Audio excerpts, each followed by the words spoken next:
So recently I moved to a little place in Japan called Mino. It's famous for its fall leaves and also the fact that it's home to the very first Mr. Donut in Japan. That's a pretty big deal if you're Japanese, I guess. And if you were to step foot in Mino, literally at any location, you'd be guaranteed to see one thing. Yuzuru. This cute, cuddly character is plastered on every sign and street in Mino. His name is TAKINOMICHI Yuzuru. He is Mino's mascot character. And if you're asking yourself what a mascot character is, then buckle up because we're about to do a deep dive in this very video. Today we will be answering the three most important questions. Who is Yuzuru? What is Yuzuru? And most importantly, why is everyone obsessed with Yuzuru? Y, U, Z, U.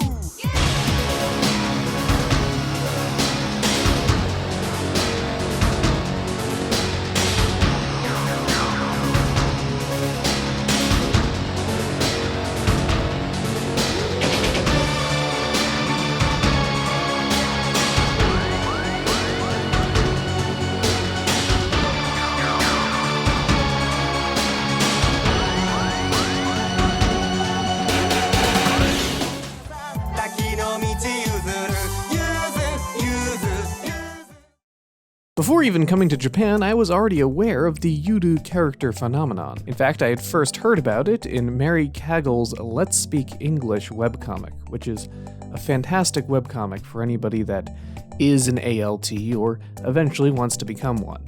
Her town had adopted a mascot with a questionable design, to say the least, and it was pretty funny. From that one strip, I began investigating other towns and their mascots because I found the entire idea pretty fascinating. Yururi mascot characters are made to promote a town or location. The most famous example would be Kumamon. Initially made to promote a Shinkansen in Kumamoto, he now represents the entirety of Kumamoto itself. He's gone on to be a national and viral hit. In fact, it's not odd to see Kumamoto merch even here in Osaka. Kumamon's duties extend even outside of merchandising, though. He also has to attend local festivals, not to mention participate in mascot character contests. The fact that these characters represent a location makes them slightly less cynical than the ones that are trying to get kids to eat cereal that's deliberately bland so that they won't masturbate.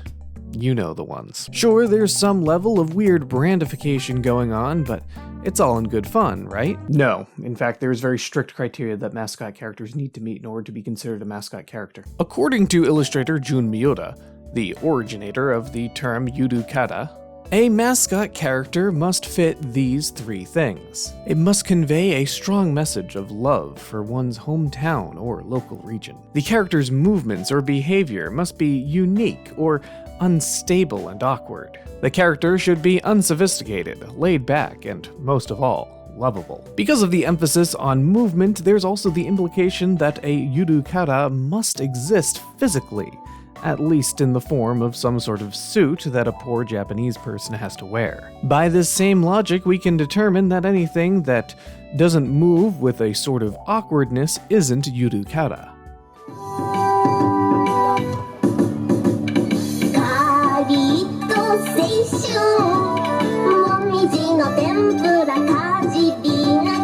This is an important distinction to make. This Yuzuru plush itself is not a yurukara.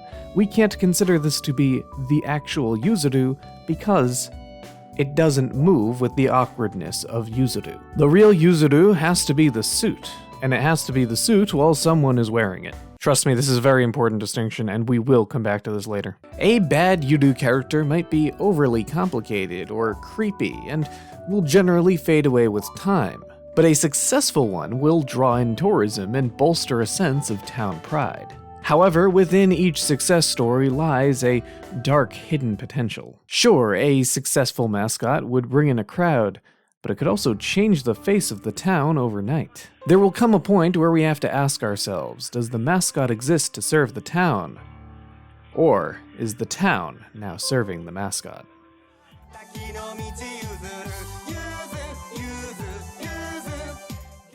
So let's finally reintroduce the main character of this video. TAKINOMICHI, YUZURU. Before I even arrived in Mino, I already knew of this character through a different YouTuber. One Kiwi in Japan. Being another Mino jet, Lori had a plush of YUZURU in his apartment tour, and immediately I latched onto it. But clearly I wasn't the only one. Boston's coordinator was also a former Mino jet who happened to use YUZURU in her introduction slideshow. At the very least, foreigners who were aware of YUZURU also tended to like YUZURU.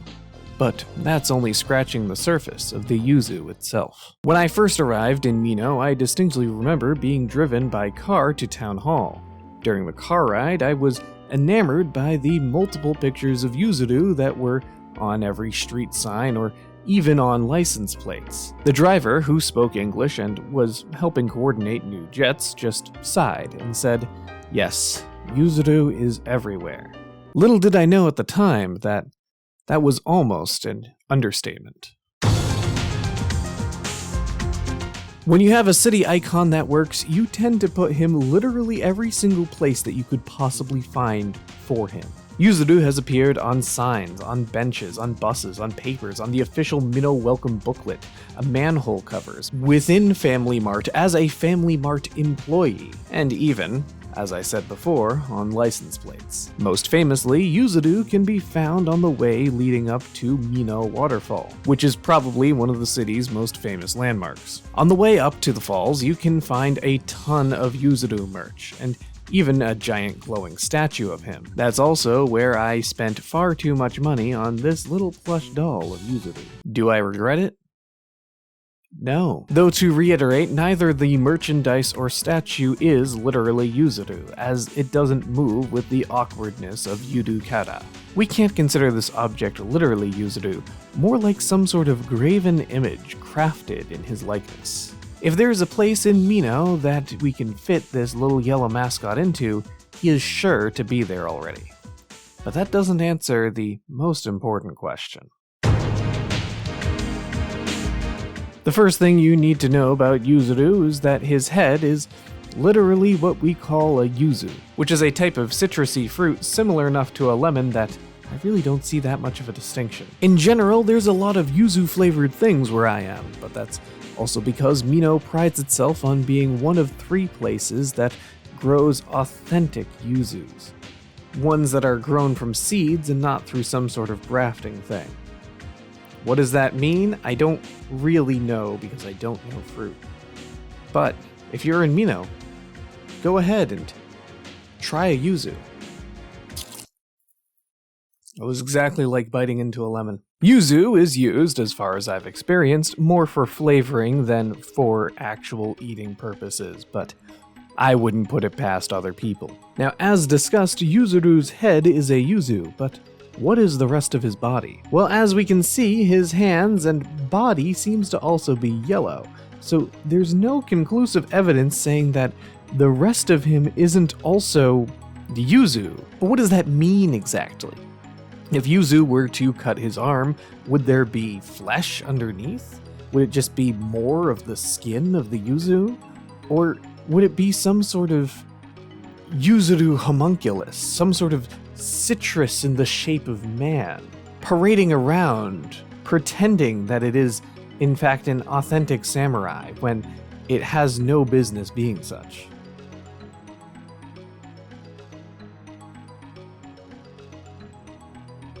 These are the things we have to ask ourselves. The way I see it, we have 2 options. YUZURU's body is an extension of his head, molded into the shape of a human being. Or YUZURU's body is human. Much like a character from The Simpsons, he's yellow, but still bleeds just as humans do. For now, these 2 mysteries are going to have to be left inconclusive. Let's talk about his name. TAKINOMICHI YUZURU is, unsurprisingly, a bit of wordplay. When spelled with kanji, TAKINOMICHI looks like this. Takimichi is literally the name of the road that leads up to Mino Waterfall. TAKINOMICHI is literally a pun on that road and that landmark in Mino. YUZURU, of course, refers to the yuzu melon that adorns this guy's head. However, it might also be a pun on the Japanese phrase yuzuru, which in this case would mean to let someone go ahead of you. However, this one I haven't fully verified. The only source I have for this was a English-speaking travel blog that wasn't officially tied to Mino in any way. Plus, his name, Yuzuru, is always spelt in hiragana, so there isn't any kanji to kind of give a hint as to what the pun would be. So by now, you should have a pretty good idea of who and what Yuzuru is. But that doesn't answer the most frustrating question. Mino's official website has an extensive list of character traits about Yuzuru, each more shocking than the last. So let's start off with the most confusing, that being about Yuzuru's character designer and the person who named him. It would seem that these two are not in fact the same person. Now this seems like a bit of weird abstract trivia that doesn't need to be brought up. Not only that, but it's the only part of his character page that is kind of written on this meta level. In fact, his birth year isn't even listed. Instead, it only lists his birthday, giving the illusion that Yuzuru does not in fact age. So we're left to ask, why this weird split over his name and design? Could it be that Yuzuru is in fact involved in some sort of divorce, and his parents are fighting out for custody even as we speak? Unfortunately, Mino's website doesn't offer us any insights into this, but it does link over to Yuzuru's Twitter. Unfortunately, it seems to be deactivated. Undoubtedly, this was because of some sort of cancel culture hate mob that caught Yuzuru at the wrong time. However, much like many other things concerning our yellow friend, there's very little evidence to suggest this. Still, he does have an actual active Twitter account, just not one that Mino's website officially links to. Maybe his first account was too spicy, because this one seems pretty tame. It's mostly just him talking about his appearances or different events going on around Mino. The more interesting part is that it is in fact written in first person, implying that Yuzuru does have semblance of some sort of cognitive ability, or thoughts and feelings even. However, the fact that Yuzuru can think and feel only raises one more important question. In every single piece of official art, in every single piece of official merchandise, in every single depiction of Yuzuru, he never once has his mouth open. His face is permanently frozen, in a raw look of determination. However, the most astonishing thing is Yuzuru's eyebrows. Mino's website says that if you were to rub them gently, you will receive a feeling of immense happiness. In fact, it encourages that if someone was to go and meet Yuzuru in public, they should try to rub his eyebrows in order to gain this feeling of satisfaction. After my deep dive into forbidden Yuzuru knowledge, I knew that there was one thing I had to do. I had to meet Yuzuru in person. 滝の道譲るゆず Now, despite doing this deep dive into Yuzuru and living in his hometown, I had yet to actually meet Yuzuru himself. In fact, on my very first day in Mino, I had caught a very brief glimpse of him through a second-story window in Town Hall. The mascot character was going to some sort of public appearance, but I had to process important things, like my social security number and all that. Despite only getting a cryptid-like look at him, I knew that I had to make it my mission to meet Yuzuru in person. But I didn't know how to go about meeting up with a mascot character. I had to arm myself with information. So I enlisted the help of one of my favorite Twitter users. I think we should start off with just a little intro, who you are, what is it you do in Japan, and what are you known for, basically. My name's Chris Carlier. I've been living in Japan for 20 years, and I'm a writer and illustrator, among other things. And I run the Mondo Mascots Twitter account and Instagram account. So I follow around Japan's mascots and post pictures of them online. Now this footage is a bit rough, as I was unfortunately only able to save the Zoom recording of this interview. I knew that Chris would be the go-to guy for information on mascot characters, and I hoped that he would be able to shed some light on our friend Yuzuru. But I do have plenty of Yuzuru focused questions. Yes, I'll try and answer them. I'm not an expert in Yuzuru specifically, but I know a bit about Yuzuru. That's fine. It's more about helping me comprehend. I think he's one of those mascots who is more popular than the town he's from. That's interesting.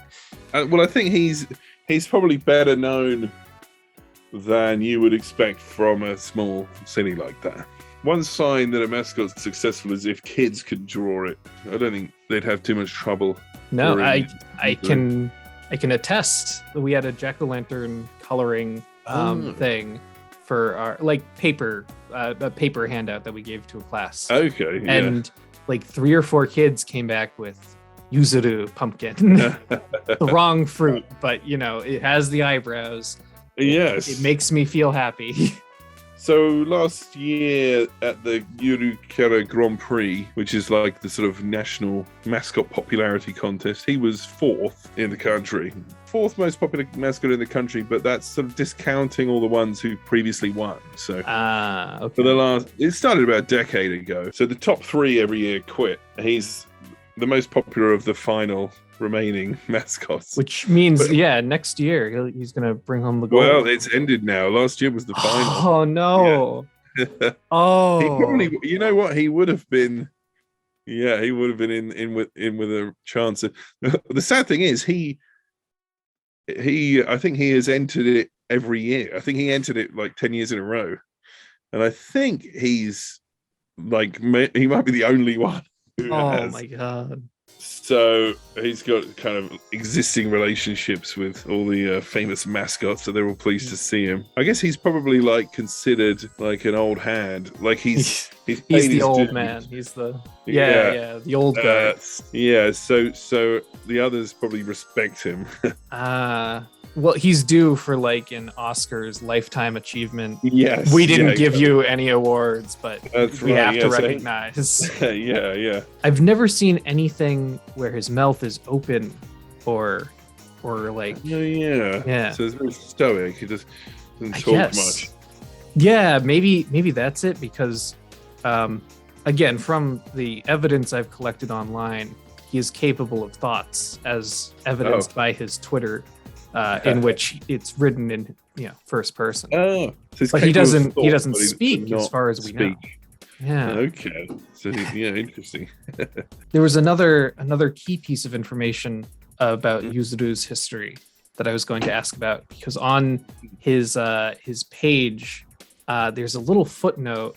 It's maybe the only bit of meta thing on his character page that Mino has. And roughly translated, I think it says the person who named the character and the person who designed the character are different. So this made me question, is Yuzuru perhaps the product or resulted from some sort of divorce? Or who got to keep Yuzuru in the... Who got custody? I wonder. Yeah. Was there some sort of fight? Or is this a common thing to have that is a common thing. Separate parents? So the city hall will announce, we want a mascot, submit your designs, and they'll pick a handful and put them to a public vote online. And then the winner is chosen, but then they'll do a separate contest to pick the name. So, people will suggest a name, and then they'll have another vote for that. So perhaps that's what happened with Yuzuru. Somebody sent the design, someone picked the name. Part of the official Mino page says that if you stroke his eyebrows, it will. If you stroke them gently, it will give you a feeling of happiness. Now, is this a thing? Is this a Japanese thing? Is this a Yuzuru thing? Is this a Mino thing? A lot of mascots have something like that, touch their belly for good luck, or if you make eye contact with them, you will have good fortune or something. Yeah, I haven't heard about eyebrows. And I just want to know if this touching of the eyebrows will actually make me happy or not. Yeah, maybe it'll make him manifest like Candyman or something. I am planning on releasing a longer cut of this interview that goes into more background information about the rise of mascot characters. We talk about other mascot characters, and we even talk about the other mascot character in Mino that I didn't have time to shoehorn into this video. So if you don't want to miss it, please hit that subscribe button. Before I got off the call with Chris, there was one thing I had to ask him, because I knew above all else he would be the person to ask. So I do have one last question. It's probably the simplest, and I know that you're the man to ask. Where can I meet Yuzuru? I have not met him in costume, in person, yet. I'm sure that will happen in your town. Well, what I do is, so I'm constantly trying to find mascots to see, which is usually not that hard, but during the pandemic has been very difficult. And well, you follow him on. You said you follow him on Twitter, right? Yeah. He updates very infrequently. If he's appearing somewhere, he'll probably post there, right? Or on the City Hall website. Oh, yeah. Some of his own website. So sometimes their own website will have a calendar with appearances, like an appearance schedule. Yeah. So I think probably one day you'll just be in the station and Yuzuru will be standing around or something. They seem to appear in train stations, local festivals. Now's a good time though, because now that it's cooled down a little bit, the mascots come out more often. Oh, okay. So I'll be on the lookout. After I got off the call with Chris, he was nice enough to email me a link to Yuzuru's blog. This blog listed updates as to where and when Yuzuru would appear around Mino. Knowing that I couldn't miss another opportunity, I looked up the closest date and made a plan to meet with Yuzuru. 滝の道譲るNow, Yuzuru's blog was actually pretty sparse on details as to when and where he would be showing up. The closest date listed the location not just as Mino Station, but also as the ТАКИНОМИCHI Road that Yuzuru is named after. Not only that, but the time frame was scheduled from 10 a.m. to 4 p.m. Remembering Chris's advice, I made a plan to show up there midday, thinking that I would have a better chance. But once I got to Mino Station, I saw no Yuzuru. But that's okay, I'll just check a little ways up to the waterfall and see if he's there. No luck. It was then that I made a decision. I would do the entire hike up to Mino Waterfall on the off chance that maybe there was a little citrus-headed man waiting for me at the top. It was noon on a weekday and I'd never seen the trail so empty before. I continued on in vain hopes that I would see those eyebrows at the end of my journey, but seeing a lack of people did not fill me with any confidence. Sure enough, as I made it to the waterfall, there was no Yuzuru in sight. Dejected, I turned back and began my long descent back down to Mino Station. My journey had been a complete failure, and I had nothing to show for it. So, as a sort of consolation, I stopped off at the very first Mr. Donut in Japan, which again, is a pretty big deal if you're Japanese. There I bought an Eevee that I could eat and returned back home in shame. I put down this video project for a while. I didn't have a whole lot of motivation to finish it, and honestly it just started to seem like a bigger chore than it ever was before. But then something strange happened. It was a cold and rainy day. I had plans to head into the heart of Osaka to meet up with a friend. So I went back to Mino Station, and I just so happened to see a very familiar yellow face. I think probably one day you'll just be in the station and Yuzuru will be standing around. Yuzuru stood before me in person for the first time since I had caught a glimpse of him at Town Hall. I knew that this would be my only chance. In my best broken Japanese, I handed my camera off to one of Yuzuru's associates and asked her to take a picture with me and him. Thankfully, she understood me and agreed. But as I handed her the camera, which is actually the one that I'm recording on right now, I could tell that she was a little bit confused, and she fumbled around with it for a few minutes before finally saying that she had took a picture. Gratefully, I took the camera back and didn't think much of it. After all, I had a train to catch. While on the train, I flipped through the camera roll just to see how the photos of Yuzuru came out. My heart stopped as I saw an incredibly zoomed-in photo just of Yuzuru's face. I wasn't anywhere to be seen. This whole event would have been all for nothing if I had no evidence to prove that I had met YUZURU in person. Potentially, I would have to go through a whole nother month of waiting for him to show up, and honestly, by that point, I might not even want to publish this video. But as I continued through the role, I realized my fears were unfounded. The very next picture was of me and our boy, the one and only ТАКИNOMICHI YUZURU. And looking back at this now, it seems mundane and honestly a little pathetic how deep I fell into the YUZURU hole. But that's just the power he has over people. A good mascot can change the face of a town overnight, but YUZURU can change your very sense of self.